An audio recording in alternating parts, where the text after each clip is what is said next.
Hey friend, so today we're gonna talk about weight gain, and this is a hard video for me to film, by golly, because I still struggle with the vulnerability that presents, but we're gonna do it anyway. So I'm gonna start with the vulnerable stuff that I don't really necessarily want to say, but I feel it's necessary, and then I'm gonna talk about the more realistic aspects and what you should expect, and some mistakes that I wish I had known to not make, and to mostly what to expect. So let's start with the vulnerable stuff. You already know this, but I'm just going to repeat it. And of course, I'm going to include pictures because that makes everything more, understandable. I started recovery in April of 2017, and I gained a lot of the weight in that August, until that August. Extreme hunger plagued me throughout this time period, so I gained about 50 pounds within those 2 months. After August, I continued to gain about 10 more pounds. So in total, I gained about 60 pounds. The reason why I know this is because I had weak moments in which I weighed myself in my recovery. And so I didn't track it super strictly, but I know from those glimpses on the scale how much I gained. Since then, I've lost since I gained 60 pounds, I now am around 50 over my anorexia body. So the initial 50, but it's redistributed in a different way. So the first part of recovery, I think that I was in denial about a lot of things. I was in denial that I would have extreme hunger and that I was gonna actually gain so much weight. And I was like, my body won't do that to me. So I was in denial, and then in the beginning it was like I wasn't even thinking about the weight gain. I was just thinking about I just need to eat. But that was in the back of my mind, obviously. But it was mostly I was upset about the amount of food I was eating and the fact that I was resting. It was weird. It wasn't like I was doing it for utility. It was just the actual act of it was stressing me out. And then the weight gain came, and I was like, okay, now this is what I'm worried about. And this is what I'm freaking out about, because I felt, and felt very different. 50-pound difference is quite tangible and feelable, and it was hard to look in the mirror, and it's not only you see the weight on you, you see the stretch marks, and you can see. And it's just all very traumatizing. And there is a part of my brain that was very scientific about this. This is huge, but this is very beneficial for me, because once I gain the weight, I can start my healing. And it was very encouraging when I had those milestones, when I got my hunger signals back, or when I got my period back, or when my hair started to get back, or when my nails started to get back. It was very rewarding. But I still felt weird. And even if we're disregarding the whole time of, extreme hunger and the weird distribution, even after redistribution, and I'm still probably going through it because I'm still recovering, it is difficult. Because I think we all need to work on the image that we had in the beginning of your stages. My hair is crazy. You don't know. Nah. Okay.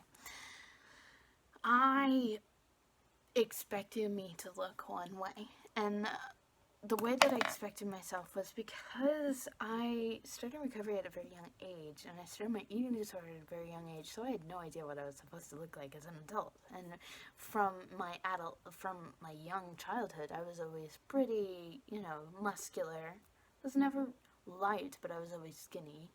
But I was extrapolating from that idea and kind of looking at other people and saying, yes, I'll look like that one, or I don't even know.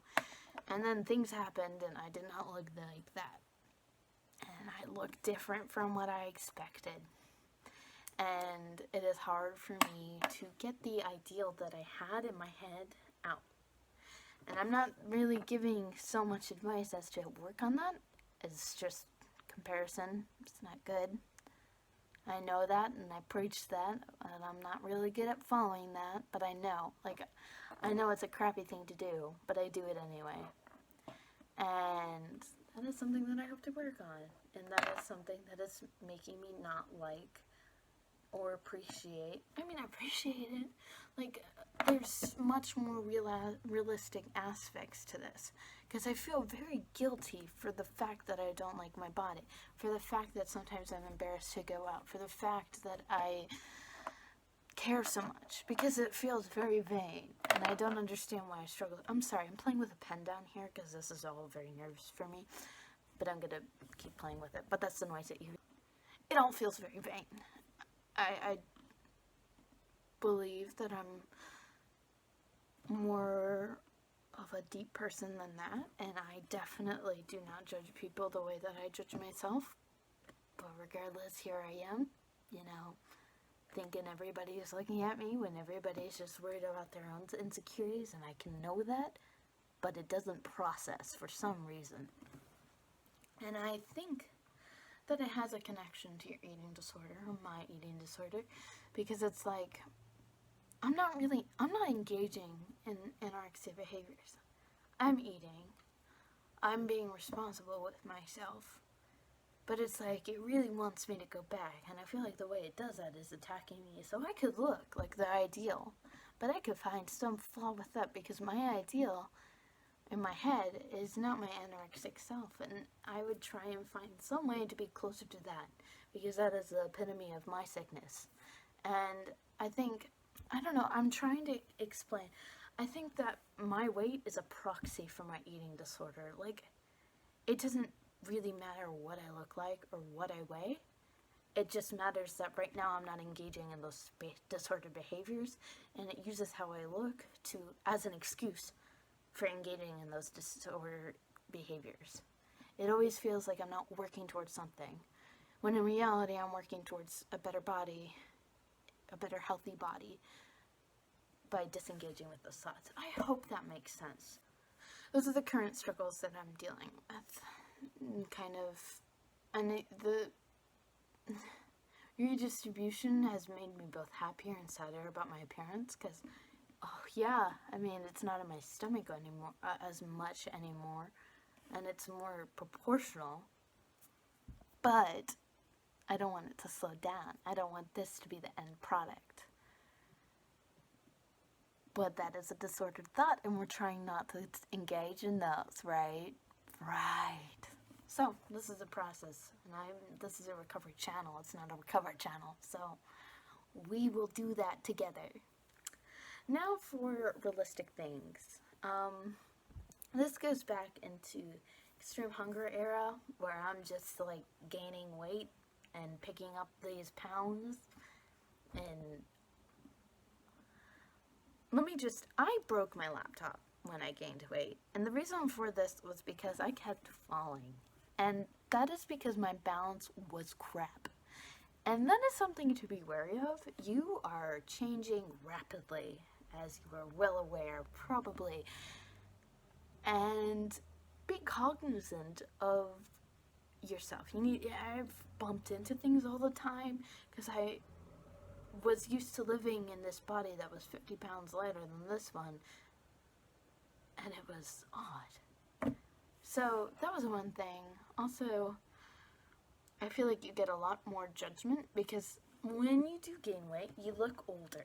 And I feel like, especially as a woman, you have society dictating different things for you, which is interesting.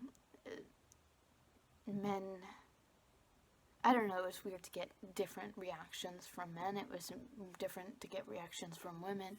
It was more scrutinizing, I felt. Like, people expect you to know how to work your body, to know how your body is reacting to the environment, to be able to balance properly. You can't. And how I broke my laptop was, I kept going up and down stairs, but I would misjudge stuff, and I would have balance issues, and I would fall down, and my laptop was in my backpack because I was in college. This was a long video, one that I've wanted to do, one that's kind of therapeutic for me to talk about myself. But I hope it's been helpful. And if you have any questions or suggestions, leave them in the comments. I love hearing from you guys. So I will talk to you later. I don't know when. I'm leaving for Spain tomorrow. What? I can't believe it. Oh, it's my birthday today. I mean, I'm filming this my birthday eve, but I guess it will be my birthday today. So, okay. I'll see you guys later. Bye.